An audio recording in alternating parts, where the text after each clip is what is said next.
Okay, children, we will be beginning with the chapter number 30. Although I have given you that this particular chapter as homework earlier, and you must have gone through it. So very quickly we will revise the chapter. Maybe there are terms which you have not understood, or the sequence in which that chapter is that you may not be able to understand. So we will just quickly revise the chapter. This is chapter number 13. And the name of the chapter is Organisms and Population. Organisms and Population. So we are going to, the summary of the chapter actually involves the distribution of organisms, and it also includes the population. So we are going to study what is population, what are the attributes of population, and we will also study the relationship between different population, This is what we are going to cover in this chapter. Now the first one is the distribution of the organism. First of all, you must know that organism and the population or any community, they survive only when they live in coordination with their environment. There are around 1.7 million types of organisms, and out of that around 1.2 million are the animals and 0.5 million are the plants.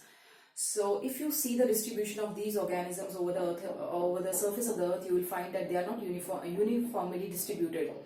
At some place you will find more variety of the organism, more density of the population. At other places you will find very scarce or very less population of organisms.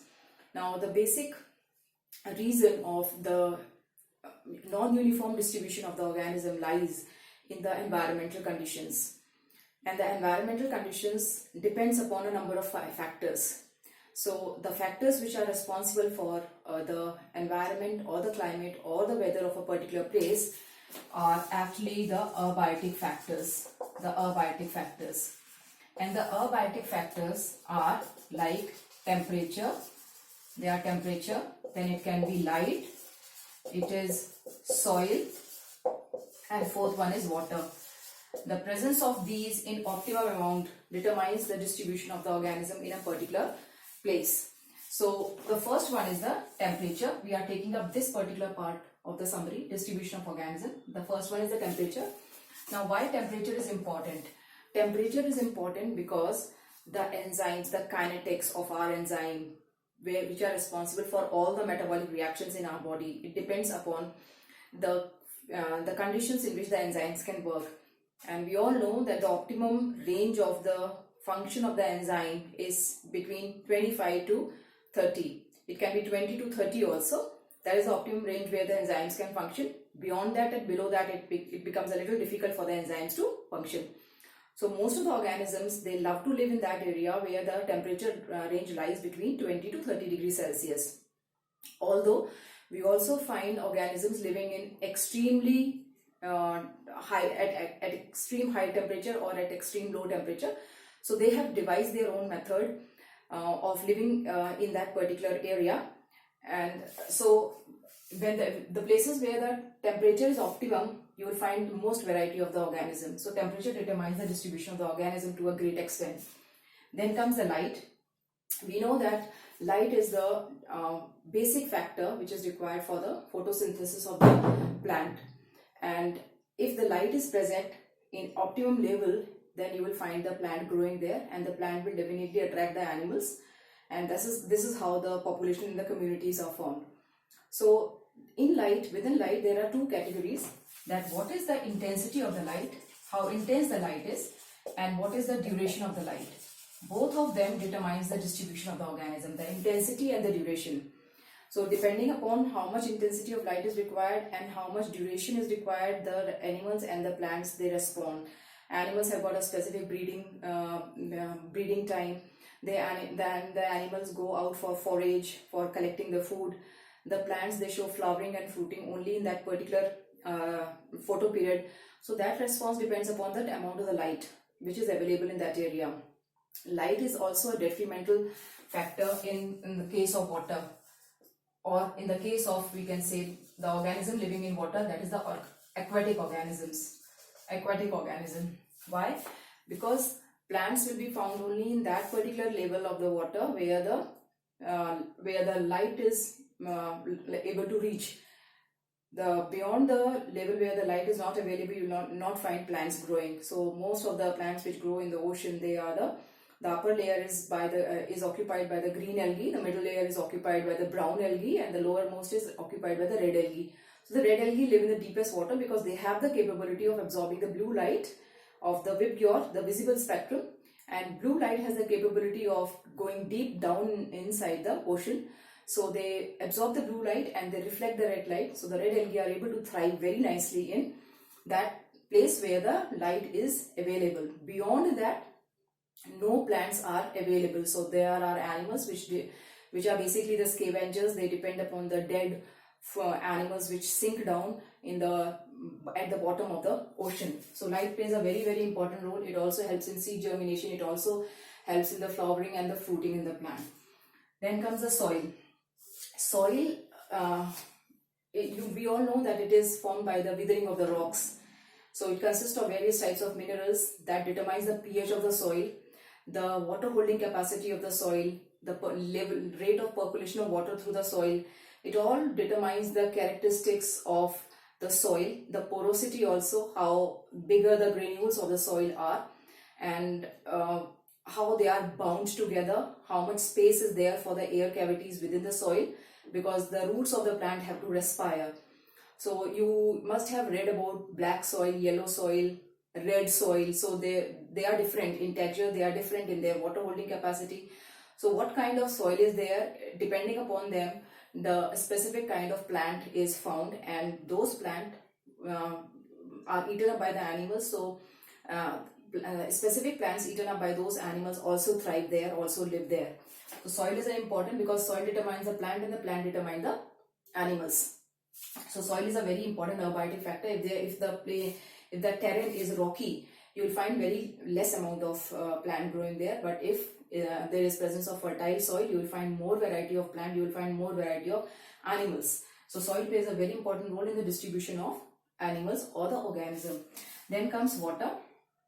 Water, you all know that the life originated in water, and it's a very important abiotic factor because it acts as a medium for the chemical reaction, the biochemical reaction that is taking place in our body.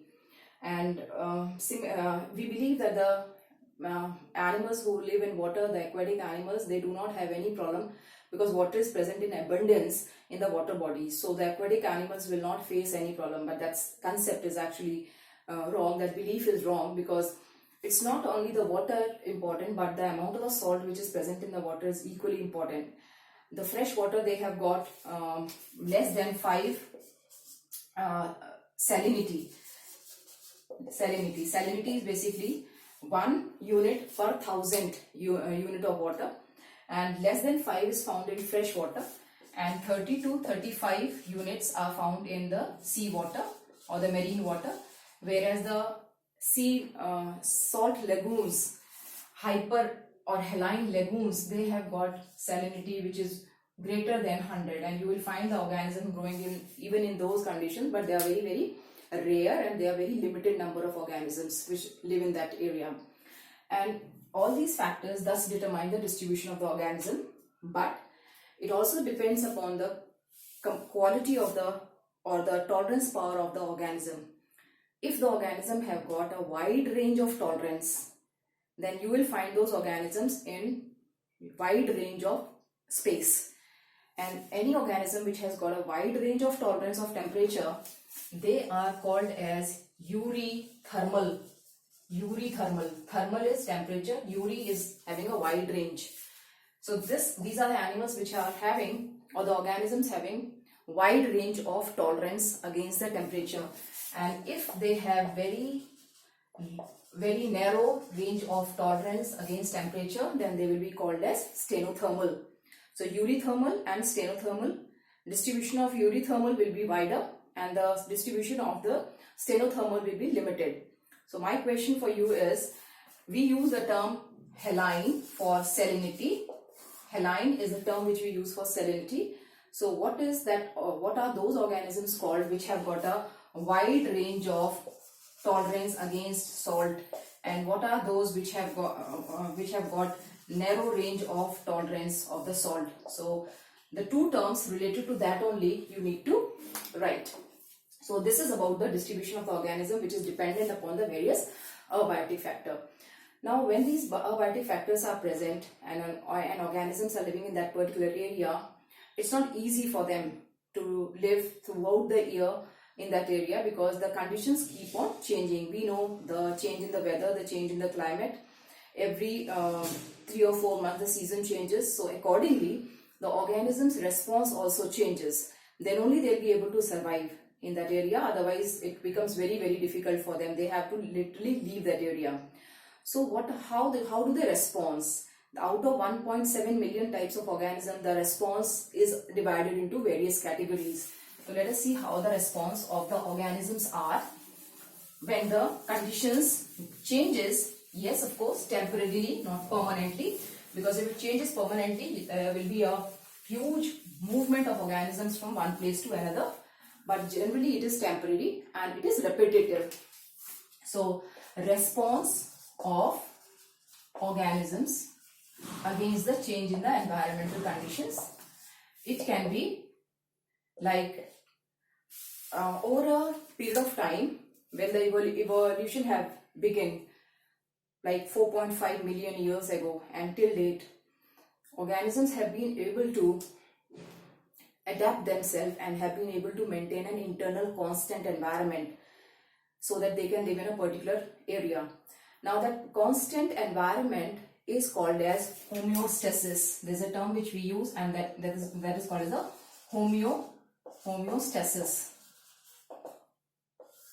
Homeostasis is a permanent, or it's a fixed internal state which we maintain. What does that mean? It means that we have a specific temperature.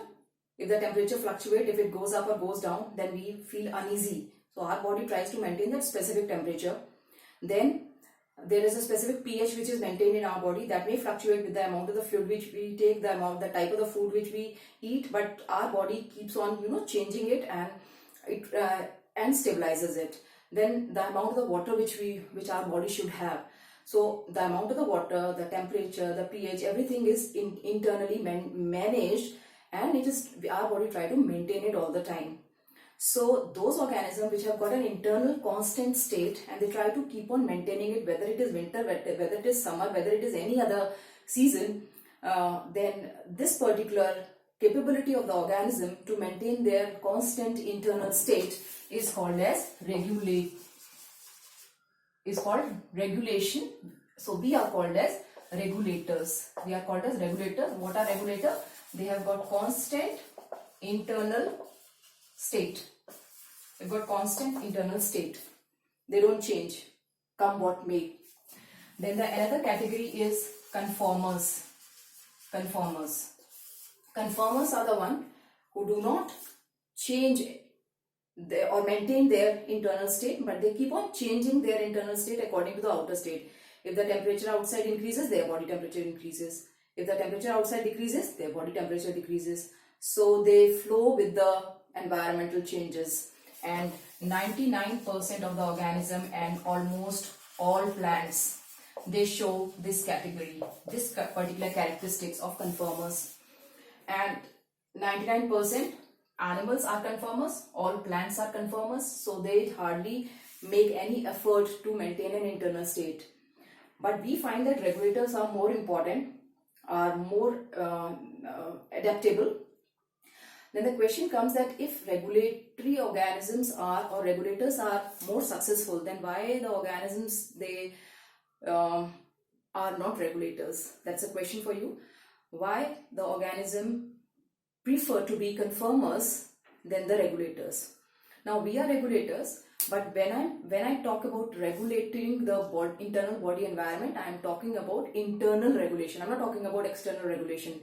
External regulation is where when there is summer and you turn on the AC, so you are changing the environmental temperature. That's not regulation. That's the external efforts which are being made by us. If it is winter and we are wearing sweaters, we are wearing coat, then we are changing the external environmental condition for our own benefit. That is not constant. That is not homeostasis. Homeostasis is where your internal changes takes place to maintain that particular pH, the temperature. Now, what is the example there? When the temperature outside is 45 degrees Celsius and this hot summer season, at the time you sweat a lot. Sweating on the body surface leads to loss of water, and when the sweat evaporates, it has a cooling effect. When it has a cooling effect, your body temperature is brought down. That is what we call the internal regulation. When there is winter, then you start shivering. That shivering helps in increasing the temperature of your body, and you are able to bring back the temperature of the body to the normal body temperature. That is what we call regulation, not the regulation of turning AC and wearing pullovers. Then there are so many different type of organisms. Some of them are regulators, some of them are conformers. In addition to that, there are other methods also by which the organism adapt, by which the organism respond to the change in the abiotic conditions. And they are like migration, and they are like suspension. What is migration? Migration is the movement of the organism from one place to another place, because the place where they are living, there is extreme condition and they are unable to survive in that condition. And but after some time the condition become normal, so they move to some other place where the conditions are favorable for them, and then they come back to their original place. So you must have heard about the Siberian cranes who come to the Bharatpur Ghana bird sanctuary, and they live there for 2 to 3 months, and then they fly back to Siberia. So that is an example of migration. It's a temporary response of the organisms. So that is migration. We have studied the conformers and the regulators. Now come the suspension. There are certain organisms, for example, the bacteria, the fungi, and the algae. They all get converted into spores. They are converted into spores. So they pass on the unfavorable conditions in the form of spores. Spores have very less amount of water. They have got a covering over them which is quite hard and which can tolerate the harsh environmental conditions. So they convert themselves or they produce spores which can survive during those conditions, and they start germinating once the condition comes back to normal. Then there are organisms like polar bear which go for hibernation. Hibernation, you all know that it is a winter sleep. So lizards and bear, they show hibernation. You must have also heard about a term called estivation. So estivation is shown by some organism like frog show estivation. And these are the two terms. They are temporary. Again, when the conditions come back to the normal, they also come out from their hiding place. During that process, their metabolic rate is reduced to a great extent, so their body does not demand much of energy. Their body does not demand any inputs in the form of food. Very low metabolic rate is maintained, and when the conditions come back to the normal, they also come out from their hiding places. So hibernation, estivation. Then there are zooplanktons. There are zooplanktons which show a state called as a diapause. Diapause, that they pass on that particular time by suspending all the activities which is going inside their body. So diapause is shown by zooplankton. Zooplankton, they show diapause. So there are 4 methods by which the organism responds: regulator, conformers, migration, and suspension. If we draw a graph, to be more clear, if we draw a graph of regulator and suspension, and let us say this is x-axis, this is y-axis, and the y-axis represents the internal state of the organism, and this is the external environmental condition or the external state. Then regulators are the one which, let us say this is their internal constant state which they have maintained. So their internal constant state is represented by this dot, and external state, let us say it be temperature, and the temperature is increasing, let us say from 0 to, let us say, 50 degrees Celsius. It is increasing. With the increase in the temperature, the internal state of the organism of regulators will remain the same, come what may. Whatever is the temperature, their body temperature, their internal state will remain the same. It will be represented by a line. So this is regulator. This is regulator. And the conformers will be represented by a line, slant line. As the temperature increase, their internal state will also increase. So it will be somewhat like this. So their internal state is totally dependent upon the external state. So these are the conformers. So my question for you is, what is this? What does this line show? It is going parallel to the conformers, then it joins the regulators. So initially it is showing the features of conformers and then it is becoming a regulator. So what does that mean? That is your second question of the day. Okay, so write down the answer to that question in your homework register. So this is the response of the organisms. Now let us move on to the next topic, and that is adaptation. We adapt ourselves according to the conditions. That is what we call adaptation. It can be a long-term adaptation or it can be a short-term adaptation. So adaptations can be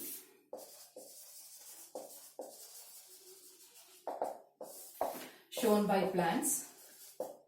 It can be shown by animals. The plant showing the adaptation, specific adaptation if they are living in desert and if they are living in water. Similarly, animals also show different adaptation if they are living in water or if they are living in desert. The plants which live in desert, what is so specific about that? That their leaves are modified to spine and their stem is modified into leaf-like structure which store lot of water in it. Then they have got waxy coating over them. They've got waxy coating over them that prevents the loss of water.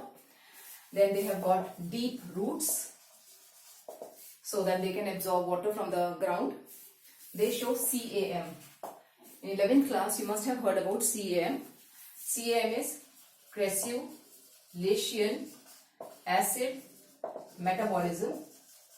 It is a special type of photosynthesis which is shown by the organism living in desert, wherein the stomata, it opens during the night so that there is less amount of loss of water during night, because the temperature in the desert at night becomes very, very low.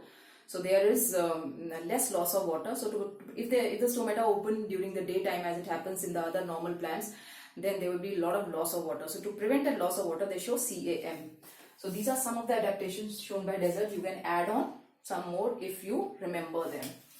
Aquatic adaptation in the plant, we all know that they have got dissected leaf because they have to tolerate the force of the waves of the water.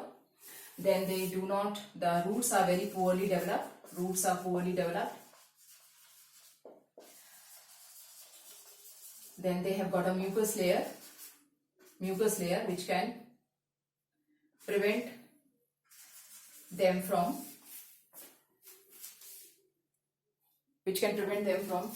water, because all the time they are present in the water. Aquatic adaptation in the animals, their body is dorsal-ventrally flattened. They are generally amonotelic so that they can get rid of a lot of water which they drink or which comes inside their body. Then they have got scales which are impermeable to water so that the water does not get absorbed from the skin, right?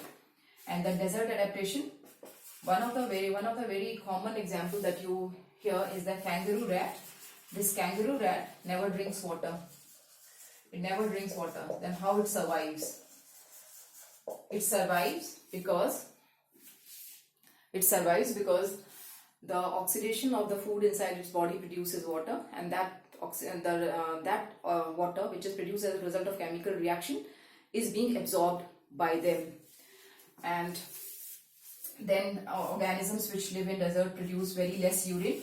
They produce very less urine. They are generally nocturnal, coming out during the night where there is temperature is low, so the loss of water from their body is very less. So these are some of the adaptations of the plants and the animals. In addition to that, there are physiological adaptation. There is biochemical adaptation, and there is behavioral adaptation.